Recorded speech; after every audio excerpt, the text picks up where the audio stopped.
அது மாப்பிள்ளை வேறுதான் அவர் போட்டிருக்க சட்டம் இந்த மாதிரி மாடு அவருக்குள்ளது. ஆனா அடைக்கிறதும் நம்ம தான் எல்லாமே வந்து சிவகாசினால பட்டாசு மாதிரி தாங்க டப டப டபன்னு வெடிச்சு தள்ளும். அது மாதிரி நமக்கு அந்த நம்ம எடுத்து கொடுத்தோம். கண்டுல எடுத்து கொடுத்தேன். கெட்டப் வந்து வாடிக்கு போனாத்தே நம்ம கெட்டப் சேஞ்ச் பண்றது. மத்தபடி நம்மள யாரும் தெரியாது. வாடியில பக்கத்துல வந்தாலும் தெரியும். அது வந்து இப்ப வந்து போனா வந்தா யாரும் தெரியாதுன்றாங்க. போகும்போது ஒரு மெடிக்கல் செக்அப் இருக்குல்ல, அதை தாண்டி தான் போடுறது. ஏன்னா 3 பேருக்கு மேல உள்ள விட மாட்டாங்க. மாடையும் பிடிச்சுக்கிட்டு நம்ம போய் போடணும். உள்ள போட்டுதான் உள்ள முடியும். ஆனா பாக்குறவங்க என்ன நினைப்பாங்க, கெட்ட போட வரையான் மாட்டுக்கு வந்து கெட்டப்புக்கு மட்டும்தான் வரையான் போல அப்படின்னு நினைக்கிறேன். அப்பெல்லாம் கிடையாது. மாடு வந்து நம்ம கொண்டு போனா 3 பேருக்கு மேல உள்ள விட மாட்டாங்க. அதோட நம்ம கெட்டப்பு போடணும், மாடையும் பிடிச்சு வந்து அவுக்கணும். பாத்துருக்கீங்களா, சருன்னு ஒரு மாடு நிக்கிறது, அறுத்த கயிறு அறுத்தமா சட்டுன்னு பிடிங்கிட்டு போகும். அது வந்து வீரர் நினைச்சா பிடிக்கவங்களே சட்டுன்னு பிடிங்கிட்டு போயிடும். அந்த மாதிரி இருக்கும். அதனால போக்கு மாடு வந்து சில விரும்பு இது பண்ணா இப்ப ஜெட்டு வேகத்துல போகுது. இப்ப பட்டாசு மாதிரி சருன்னு போகுதுன்னு வச்சுங்க. இப்ப அது என்ன செய்யும், மாடு அது எப்படா பிடிக்கணும்னு பார்ப்பாங்க. ஒரு நொடிதான் பிடிக்கலன்னா என்ன ஆகும், தவறி கீழே விழுந்துருவாங்க. அதையும் பிடிச்சு போய் அங்க எல்லை கூட தாண்டி விழுந்துருவாங்க. பாத்தீங்களா, அந்த வீரன் அதே வீரன் உண்மையிலே குத்து மாடு. நம்ம மாடு இன்னும் விளையாடன்னு நினைப்பாங்க. ஒரு சிலவங்க நினைப்பாங்க, நம்ம மாடு செவிச்சா போதும், வாடியில போறோம் கொண்டு போறோமா நீட்டா எந்த வாடியிலையும் பிடிவிடாம வருதா அதை பார்ப்பாங்க. அவ்வளவு அந்த மாதிரி வரும். மேல ஏறி படுக்கலாம் செய்யலாம். ஆனா வாடிக்குன்னு கொண்டு போயிட்டோம்னா 5 பேர் 6 பேர் வேணும். அதான் உள்ளக்க வந்து 5 பேருக்கு மேல விட மாட்டாங்க. 3 பேருக்கு மேல அந்த மாட்டுக்கு மட்டும் ஒரு 5 பேர் மட்டும் உள்ள வர மாதிரி இருக்கும். ஆனா வேகம் அவ்வளவு வேகமா இருக்குங்க, சரியான வேகமா இருக்கும். இப்ப கூட வெளிவரல 3 வேடிக்கை ஆகுத்துங்க. வெளிவரல நல்லா சிறப்பு வந்து 5 அறிவு தான். வீரர்கள் வந்து திறமையானவங்க, என்னைக்கு வந்து அவங்க விட்டு விடக்கூடாது. அவங்க வந்து பிடிச்சிருவாங்க மாடை. வந்து போக்கு மாடை இருந்தா என்ன செய்யும், ஸ்டைல் அப்படி தூக்கி போட்டோம் எதை செஞ்சு போயிட்டே இருக்கும். அதுக்கு அது ஒரு சந்தோஷமா இருக்கும். நின்று விளையாடுறவங்க கூட ஒரு சில என் மாடு வந்து வாடியில வந்து என்ன செவிச்சா மட்டும் போதும்னு நினைப்பாங்க. நின்று விளையாடுறத விளையாடலையா பிடிங்கிட்டு போனா போதும் அந்த மாதிரி நினைச்சுக்கிறாங்க. பிடிச்சு போகும்போது நம்ம மாடை பிடிச்சு போறோம்னா பூம்பு மாடுன்னு சொல்லுவாங்க. பாரா பூம்பு மாடு பிடிச்சு போற மாடு வந்து கம்மன் இருக்கும், அமைதியா ஒத்த கையில பிடிச்சு போகும்போது எல்லாருமே அப்படித்தான். யார் மாடுமே வந்து அவங்க ஊருக்குள்ள வளர்க்குறவங்க வந்து என்ன சொல்லுவாங்க, இவன் பாரா மாட்டை பிடிச்சு திராண்டா, மாடு பிடிச்சு போகும்போது பூம்பு மாடுன்னுவாங்க. இது அந்த மாடு வந்து கொஞ்சம் தகாத வார்த்தையெல்லாம் சொல்லுவாங்க. இவன் என்னடா மாடு அந்த மாடு என்ன செய்ய போகுது, பாயாது செய்யாது அப்படின்னுவாங்க. அதாவது ஒன்னே ஒண்ணுதாங்க, ஊருக்குள்ள வந்து நான் வந்து ஆம்பளை வில்லை அப்படின்னு சொல்றது பெருசு கிடையாது. வெளியில போய் நான் ரவுடின்னு காட்டணும். வாடியில போய் ஊருக்குள்ள இருக்கா பாயிருக்கு மாடு கிடையாது. வெளியில போய் அந்த வாடியில போய் பேர் வாங்கிட்டு வரணும். மாடு வந்து ஊருக்குள்ள வந்து நான் ரவுடி தாதாப்பா அப்படின்னு உள்ளூருக்குள்ள ரவுடி சொல்லக்கூடாது. அன்பான மக்கள் எல்லாருக்கும் முரளுக்கான வணக்கம். வெல்கம் டு மல்வாசம் லாவண்யா. ஜல்லிக்கட்டு சார்ந்த பேட்டிகள். ஸோ ஜல்லிக்கட்டு பேட்டி அப்படின்னாவே ரொம்ப ஆர்வமா இருக்கும். ஸோ அவங்க என்ன பேச போறாங்க அப்படின்னு சொல்லி, ஸோ அதுலயும் அந்த காலை எப்படி விளையாடும், அந்த காலை அவங்க எப்படி வளர்க்குறாங்க, ஸோ அவங்களோட குடும்பத்துல அவங்களோட உட்காந்து அவங்க கிட்ட பேசுறது வந்து அந்த அவங்களோட வரலாறு கேட்கறது நம்ம எல்லாருக்குமே ரொம்ப பிடிக்கும். அதுலயும் இன்னைக்கு ஜல்லிக்கட்டு பேட்டி எடுக்கிறதுக்காக வந்திருக்க ஒரு ஊர் என்ன அப்படின்னா, ஒரு சிறப்பான ஊரு.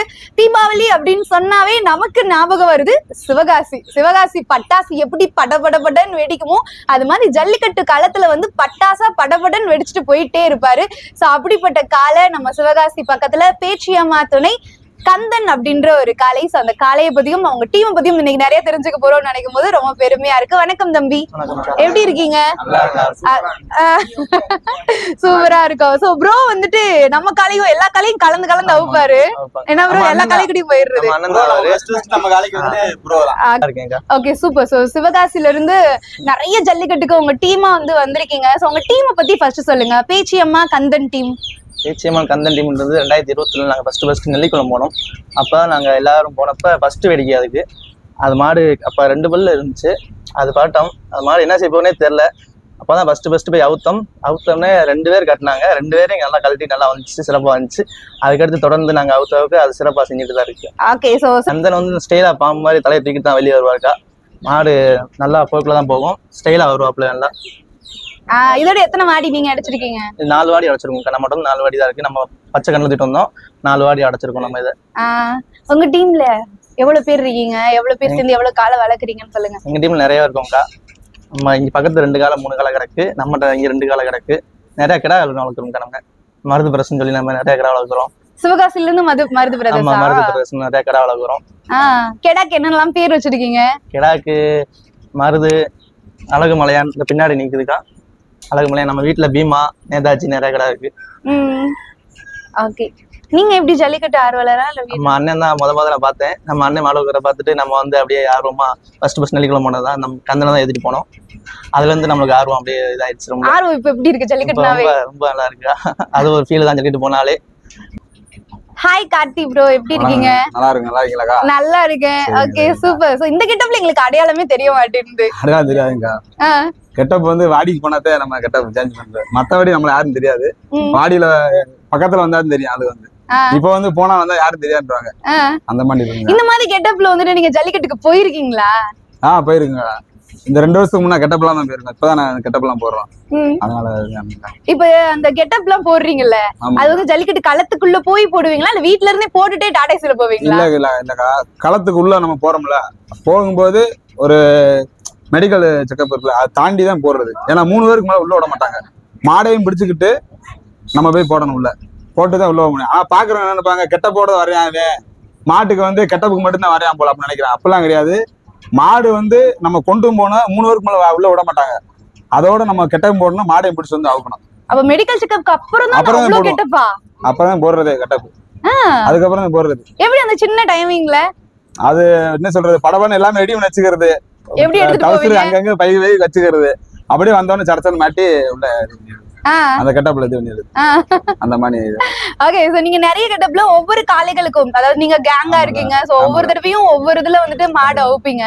சோ அதுல கந்தனையும் நீங்க அவுத்திருக்கீங்க. சோ கந்தன், இந்த பேச்சிய மாத்தனே கந்தன் டீம், இந்த ஊரை பத்தி சொல்லுங்க. சிவகாசினால பட்டாசு மாதிரி தாங்க, டப டப டபன்னு வெடிச்சு தள்ளும். அது மாதிரி நமக்கு அந்த நம்ம எடுத்து கொடுத்தோம். கண்டுல எடுத்து கொடுத்தேன் நம்ம ஊர்ல இருந்து. கண்டுல எந்த ஊர்ல இருந்து? இங்க வத்ராப்புல தாங்க. நம்ம ஊர்ல இருந்து 1000 எடுத்து கொடுத்தது. கண்டுல இருந்துச்சு. கண்டுல இருந்து தம்பிட்ட வந்து வாங்கி கொடுத்தோம். 2 பல்ல நெல்லிக்குளத்தை அடைச்சாப்புல. நம்ம எல்லாமே அங்கேயும் அடைக்க மாட்டாப்புல, கேட்டு தான் அடைப்பாப்புல. என்னென்ன செய்யணும் அப்படின்னு கேட்பாப்புல. கயிறு மாத்தினாலும் கேட்பாப்புல, எப்படி செய்யணும் என்ன பண்ணு, நம்ம வந்து சொல்லுவோம் இந்த மாதிரி அடைக்கணும் தம்பி அப்படின்னு. நம்ம வாங்கி கொடுத்தேன். அந்த மாடும் கருப்பு காளி அது பேரு, அது நம்ம பேர் வச்சு நம்ம வாங்கி கொடுத்தது. அந்த மாடும் எதனால இவர் வந்துட்டு ஒவ்வொருத்தரும் ஒரு கடைக்கு போனாவே ஒரு இதை பார்த்து தானே செலக்ட் பண்ணுவாங்க, இவர் வாங்கணும்னு ஏன் தோணுச்சு உங்களுக்கு? இது வந்து மாடு வந்து மாட்டுக்காக விட்டதுங்க. அவங்க வந்து மாட்டுக்காக வந்து வச்சிருந்தது. அதை வந்து திரும்பி கொடுக்குறாங்க. தம்பிக்கு எப்படியாவது மாடு கட்ட இருந்தாப்புல, முதல் ஒரு காரி வச்சிருந்தாப்புல, அது கொஞ்சம் கட்டையா இருந்துச்சு. அதனால வந்து இந்த மாடை நம்ம வாங்கி கொடுத்தோம். வாங்கி கொடுத்து இப்ப நம்ம ஸ்டேடியத்துல பாத்தீங்கன்னா நம்ம மாடு தான், இந்த மாடு வச்சுதான் இது பண்ணது. நல்லா இது ஸ்டைல் வந்து என்ன சொல்றது, பாடி இப்ப உள்ள கொண்டு போகும்போது சைடுல யாரும் நிக்க வர மாட்டாப்புல, சைடு நல்லா அடிக்கும், கட்டை அடிக்கும். கட்டை அடிச்சு வருமா, அப்ப வந்து வாடியில இப்ப நிக்கிறாங்கன்னா எம்பிட்டு பேர் இருந்தாலும் சரி அப்படியே ஜம்ப் அடிச்சுட்டு வரும். ஒரு சில நேரத்துல தூக்கி அடிச்சு விட்டு வந்துடும். ரன்னிங் தான், போக்கு மாட்டுதான், ஆனா நல்லா செய்யும். நம்பி அவுக்கலாம் எங்கனாலும். அதனால இந்த போக்கு மாடு பிரியர்களை பத்தி சொல்லுங்க. போக்கு மாடாங்க, நின்னு விளையாடுற மாடு வந்து வீரர்கள் எப்படின்னா பிடிச்சிருவாங்க. எவ்வளவு பெரிய மாடா இருந்தாலுமே நின்னு விளையாடுதா, வீரர்கள் வந்து மாடு வந்து 5 அறிவு தான், வீரர்கள் வந்து திறமையானவங்க, என்னைக்கு வந்து அவங்க விட்டு விடக்கூடாது. அவங்க வந்து பிடிச்சிருவாங்க மாடை வந்து. போக்கு மாடா இருந்தா என்ன செய்யும், ஸ்டைல் அப்படி தூக்கி போட்டோம் ஏதாச்சும் போயிட்டே இருக்கும். அதுக்கு அது ஒரு சந்தோஷமா இருக்கும். நின்று விளையாடுறவங்க கூட ஒரு சில என் மாடு வந்து வாடியில வந்து என்ன செவிச்சா மட்டும் போதும்னு நினைப்பாங்க. நின்று விளையாடுறத விளையாடலையா புடிங்கிட்டு போனா போதும் அந்த மாதிரி நினைச்சுக்கிறாங்க. அப்படின்னு நினைப்பாங்க. அந்த மாதிரி ஏன்னா ஒரு சிலர் வந்து சுத்த மாடு ரசிகர்களா இருப்பாங்க. அது உண்மை. கண்டிப்பா எனக்கு போக்கு மாடு தான் வேணும், ஏன்னா போக்கு மாடு ஜெட் ஸ்பீட்ல போகும். அந்த மாதிரி போக்கு மாடு தான் வந்துட்டு பிடிக்கிறது கஷ்டம். கண்டிப்பா போக்கு மாடு வந்து என்ன சொல்ற 100 கிலோமீட்டர் வேகத்துல கூட போகும். ஒரு சில மாடு அப்படி சொடக்கு போற நிமிஷம் புட்டிங்கிட்டு போகும். 100 கிலோமீட்டர் அந்த மாதிரி வேகத்துல போகுங்க மாடு. பாத்துருக்கீங்களா? சருன்னு ஒரு மாடு நிக்கிறது, அறுத்த கயிறு அறுத்தமா சட்டுன்னு புடிங்கிட்டு போகும். அது வந்து வீரர் நினைச்சா பிடிக்கவங்களே சட்டுன்னு புடிங்கிட்டு போயிடும். அந்த மாதிரி இருக்கும். அதனால போக்கு மாடு வந்து ஒரு சில விரும்பு இது பண்ணாங்க நிறைய பேர். ஆனா அநேகமா வந்து நிறைய பேர் வந்து சுத்து மாடு நம்ம மாடு இன்னும் விளையாடுன்னு நினைப்பாங்க. ஒரு சிலவங்க நினைப்பாங்க நம்ம மாடு செவிச்சா போதும், வாடியில போறோம் கொண்டு போறோமா நீட்டா எந்த வாடியிலயும் பிடிபடாம வருதா அதை பார்ப்பாங்க. அவ்வளவு அந்த மாதிரி வரும். இப்ப ஜெட்டு வேகத்துல போகுது, இப்ப பட்டாசு மாதிரி சருன்னு போகுதுன்னு வச்சுங்க. இப்ப அது என்ன செய்யும் மாடு, அது எப்படா பிடிக்கணும்னு பார்ப்பாங்க. ஒரு நொடிதான் பிடிக்கலன்னா என்ன ஆகும், தவறி கீழே விழுந்துருவாங்க. அதையும் பிடிச்சு போய் அங்க எல்லை கூட தாண்டி விழுந்துருவாங்க. பாத்தீங்களா அந்த வீரன், அதே வீரன் உண்மையிலே. நம்ம சும்மா மாடை பிடிச்ச மேலே நம்ம தூக்கி போட்டுச்சுன்னா வழி எடுக்கும்ல, ஆனா அவ்வளவு பெரிய வேகத்துல போகுது மாடு, அதையும் பிடிச்சு கீழே விழுந்து எந்திரிச்சு வராங்களா உண்மையில வீரன் வந்து. போக்கு மாடு வந்து பாத்தீங்கன்னா ஒவ்வொன்னும் ஒவ்வொரு ஸ்டைலா போகும். ஒண்ணு வந்து தலை வச்சு போகும், ஒண்ணு ஹைட்டா வந்து ஜம்ப் அடிச்சு போகும். அந்த டைப் சொல்லுங்க. ஒவ்வொரு போக்கு மாடுல வந்துங்க ஒரு டைப் இருக்கு. அதுல வந்து நம்ம ஒரு மாடு, ஒரு சங்கிலி கருப்புன்னு ஒரு மாடு வச்சிருந்தோம். அது பாத்தீங்கன்னா என்னச்சுன்னா உள்ள நம்ம கொண்டு போறோம்னா போதும், அப்படி கயிறை அறுத்துட்டோம்னா ஜம்ப் அடிச்சு போவோம். கிட்டத்தட்ட ஒரு ஆள் மட்டும் ஜம்ப் அடிச்சு போவோம். ஜம்ப் அடிச்சு போய் முன்னாடி போய் அது போயிடும். அந்த மாதிரி போவோம். ஒரு சில மாடுச்சா நின்று பார்க்கும், கட்டை எங்கிட்ட அடிப்புமா பாப்பமானு அப்படியே அடிச்சு ஓடிடும். அந்த மாதிரி ஓடும். ஒரு சில மாடு அப்படியே நேராக பிடிங்கிட்டு போற மாதிரி போகும். அந்த மாதிரிலாம் ஒரு ரகம் இருக்கு. இது எந்தெந்த வாடி வந்து கந்தனுக்கு இந்த வாடி ரொம்ப இன்ட்ரெஸ்டிங்கா இருந்துச்சுன்னா எதை சொல்லுவீங்க? கண்டிப்பா வந்து நம்ம ஸ்டேடியம் தாங்க. ஸ்டேடியத்துலதான் மாடு அடைக்க முடியுமா முடியாதான்ற ஒரு சூழ்நிலையா இருந்துச்சு. ஆனா அப்படியும் மாடை கொண்டு போயிட்டோம். கொண்டு போய் உள்ள அடைச்சேன். நம்மளால சைக்கிள் வாங்கினாப்புல, அதுல நம்ம கெட்டப்ல வந்து எல்லாத்துக்கும் தெரியும் நம்மள வந்து. ஆனா எனக்கு ஓகே, வேற எந்த வாடி? வேற வாடின்னா இங்க நெல்லிக்குளத்துல அடைச்சாங்கக்கா. நெல்லிக்குளத்துல நான் இல்லை, கொஞ்சம் ஃபங்க்ஷன்னால அப்போ வர முடியாம சூழ்நிலை ஆயிடுச்சு. மாடை அடைச்சா நல்ல ரிசல்ட் வந்துச்சு. அதுக்கப்புறம் மாடை விட்டுட்டாங்க. 3 நாள் கழிச்சு நான் தான் போய் பிடிச்சு கொடுத்துட்டேன்க்கா. மாடை வந்து பிடிச்சு கொடுத்துட்டு வந்தா ஏத்திட்டு வந்தாங்க. அந்த மாதிரி அடுத்து எந்த வாடி? அடுத்து வந்து இங்க சிவகாசியில அடைச்சாங்கக்கா. சக்குடியில அடைச்சோம்க்கா. சக்குடியில வந்து அடைச்சோம். அங்க நமக்கு சிறப்பு பரிசு கொடுத்தாங்க மாட்டுக்கு. அங்க எப்படி விளையாட சக்குடியில? அங்கேயே அதே மாதிரி தாங்க, தலையை தூக்கிட்டு நல்லா மாணி தூக்கிட்டு போயிட்டு இருக்காரு. அந்த மாதிரி 3 பேர் தான் அடைச்சோம். ஆள்லாம் அதிகமா போல, 3 பேர் தான். கயிறு அடிக்கும் ஆள் இல்ல, மாடுக்கு கொண்டு போக 3 பேர் அவுத்து விட்டா 3 பேர் பிடிச்சு வந்து போய் அந்த மாதிரி. கடைசியா எந்த வாடி அவுத்தீங்க? கடைசி வாடி சக்குடி தான் அடைச்சோம். சக்குடி அங்க அடைச்சோம். ஓகே, இவர் வந்து கிட்ட யாரையுமே விட மாட்டாரு. இவர் எப்படி ரொம்ப சேட்டை பண்ற காலையா இல்ல எவ்வளவு வேணாலும் கூட்டு போலாம் அப்படின்னா? அது ஆளு வந்து யாருனாலும் கூட்டு போகலாம், ஒன்றும் பிரச்சனை இல்லைங்க. பாயாது வீட்டுக்கு வந்து நல்லா அவங்களுக்கு வந்து நல்லா செலபிளா இருக்கும். அந்த மாதிரி அமைதியா இருக்கும். மாடை வந்து கொண்டு போகும்போது கயிறை ஒட்டி பிடிச்சோம்னா பிரச்சனை இல்லை. கொஞ்சம் லூஸ் விட்டு பிடிச்சோம்னா, கொஞ்சம் அலாதியா பிடிச்சோம்னா சைடுல பக்கத்துல அளவுக்கு கொஞ்சம் அவுத்தான் சைடு அது பாட்டுக்கு அடிக்கும், கொம்படி அந்த மாதிரி அடிக்கும். அந்த மாதிரி அடிக்கும். பிடிச்சு போகும்போது நம்ம மாடை பிடிச்சு போறோம்னா பூம்பு மாடுன்னு சொல்லுவாங்க. பாரா பூம்பு மாடு பிடிச்சு போற மாடு வந்து கம்மன் இருக்கும், அமைதியா ஒத்த கையில பிடிச்சு போகும்போது எல்லாருமே அப்படித்தான். யார் மாடுமே வந்து அவங்க ஊருக்குள்ள வளர்க்குறவங்க வந்து என்ன சொல்லுவாங்க, இவன் பாரா மாட்டை பிடிச்சு திராண்டா, மாடு பிடிச்சு போகும்போது பூம்பு மாடுன்னுவாங்க. இது அந்த மாடு வந்து கொஞ்சம் தகாத வார்த்தையெல்லாம் சொல்லுவாங்க. இவன் என்னடா மாடு அந்த மாடு என்ன செய்ய போகுது, பாயாது செய்யாது அப்படின்னுவாங்க. அதாவது ஒன்னே ஒண்ணுதாங்க, ஊருக்குள்ள வந்து நான் வந்து ஆம்பளை வில்லை அப்படின்னு சொல்றது பெருசு கிடையாது. வெளியில போய் நான் ரவுடின்னு காட்டணும். வாடியில போய் ஊருக்குள்ள இருக்கால பாயிருக்கு மாடு கிடையாது. வெளியில போய் அந்த வாடியில போய் பேர் வாங்கிட்டு வரணும். மாடு வந்து ஊருக்குள்ள வந்து நான் ரவுடி தாதாப்பா அப்படின்னு உள்ளூருக்குள்ள ரவுடி சொல்லக்கூடாது. வெளியூர்ல போய் பார்க்கணும். அந்த வாடி வாசல் போதா அங்க போய் நான் வந்து வீரண்டா அப்படின்னு காமிக்கணும். மாடு வந்து அந்த மாணிக்கா அப்படி இருந்தா அது வந்து நல்லா இருக்கும். அண்ணன் அப்படி வந்து நான் ஊருக்காரன் வந்து நம்மள பேச மாட்டேன், பாத்துட்டு அவனே தெரிஞ்சுக்கலாம் பரவாயில்லப்பா அப்படின்னு. இந்த மாதிரி நீங்க ஏதாச்சும் ஒரு காலைய விழுந்திருக்கீங்களா? அக்கா ஒண்ணுமே பண்ணாதுக்கா, யார் வேணாலும் திமுல தோறலாம், மேல ஏறி உட்காரலாம், என்ன வேணாலும் விளையாடலாம், கிரிக்கெட்ல இப்படி விளையாடுது அப்படின்ற மாதிரி ஏதாச்சும் காலை உங்களுக்கு இருக்கா? நம்ம காலை இருக்கா. பாண்டி முனிக்கா காலை வந்து அந்த மாடு வந்து வீட்டுல வந்து யாருனாலும் என்னெல்லாம் பண்ணலாம். என்ன சொல்றது, மாட்டோட கீழே போலாம், மேல ஏறி படுக்கலாம் செய்யலாம். ஆனா வாடிக்குன்னு கொண்டு போயிட்டோம்னா 5 பேர் 6 பேர் வேணும். அதான் உள்ளக்க வந்து 5 பேருக்கு மேல விட மாட்டாங்க, 3 பேருக்கு மேல. அந்த மாட்டுக்கு மட்டும் ஒரு 5 பேர் மட்டும் உள்ள வர மாதிரி இருக்கும். ஆனா வேகம் அவ்வளவு வேகமா இருக்குங்க, சரியான வேகமா இருக்கும்.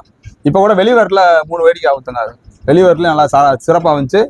அது மாதிரி மாடை அவுத்துட்டோம்னா, அந்த மாடை அவுத்துட்டோம்னா என்ன சொல்றது, ஒரு பேஜ் முடியும் பாத்தீங்களா, ஒரு பேஜ் வரையும் இருக்கா மாடு. பிடிச்சிட்டு போங்கப்பா அப்படிலாம் சொல்லிருக்காங்க. அந்த மாதிரி ஆக்ரோஷமா இருக்கும். கயிறை போட்டு வீட்டுக்கு கொண்டு போயிட்டாங்கன்னா வீட்டுல செல்லப்பிள்ளையா இருக்குங்க. அந்த மாதிரிலாம் இருக்குங்க. பாண்டி முனிக்கா மாடு எனக்கு பிடிச்ச காலம் வந்து என்னோட காலம் தாங்க. சங்கிலி கருப்புன்னு ஒரு காலம் வச்சிருந்தாங்க. அந்த காலம் தாங்க எனக்கு ரொம்ப பிடிக்கும். அந்த காலம் அது கொஞ்சம் இப்ப இல்ல அந்த காலம், ஆனா ரொம்ப பிடிக்கும் அந்த காலம். ஓகே, பேச்சியம்மா துணை கந்தன் டீம்ல நீங்க எத்தனை பேர் இருக்கீங்க? நாங்க பசங்க நிறைய பசங்க இருக்காங்க. இங்கே சிவகாசிலேயே 20 பேர் இருக்காங்க. நம்ம தம்பி வந்து நம்மள்ட்ட கேட்காம எதுவும் செய்ய மாட்டாப்புல. அதனால நம்ம வந்து அவங்க வீட்டுல ஒரு பையன் மாதிரி நம்ம தான். அதனால நம்ம வீட்லயும் அந்த பையன் ஒரு பையன் மாதிரி. அதனால விட்டு கொடுக்காம அந்த பையன் மாடு கூப்பிட்டா வந்துருவேன். அதனால நமக்கு வந்துருவாப்புல. தம்பிக்கா அவர் வந்து நம்ம வந்து பாச தம்பி. இவர் வந்து அதாவது மாப்பிள்ளை பேர் தான். அவர் போட்டிருக்க சட்டை இந்த மாதிரி மாடு அவருக்குள்ளது. ஆனா அடைக்கிறதும் நம்ம தான் எல்லாமே வந்து. ஆனா வீட்டுக்கு வரவும் தான் அவங்களுக்கே உசுறு வந்துச்சு. படிதான் கயிறு அத்துருச்சு, எங்களுக்குள்ள வெட்டுச்சு. அங்கிருந்து வேற வந்து வீட்டுக்குள்ள வந்துருச்சு. வீட்டுல வந்து அவங்களுக்கு வந்து பச்சை நிக்குது. ஒரு பையன் கஷ்டப்பட்டு வாங்கி வளர்க்குறான், அந்த மாட்டை நீங்க குட்டைன்னு சொல்லி ரிஜெக்ட் பண்ணிடுறீங்க. என் மாடு குட்டை தான், குட்டை மாடு தான் வச்சிருக்கேன் வீட்டுல. ஆனா குட்டையா இருந்தாலும் கடுகு சிறுத்தா இருந்தாலும் காரம் பெருசா இருக்கும்.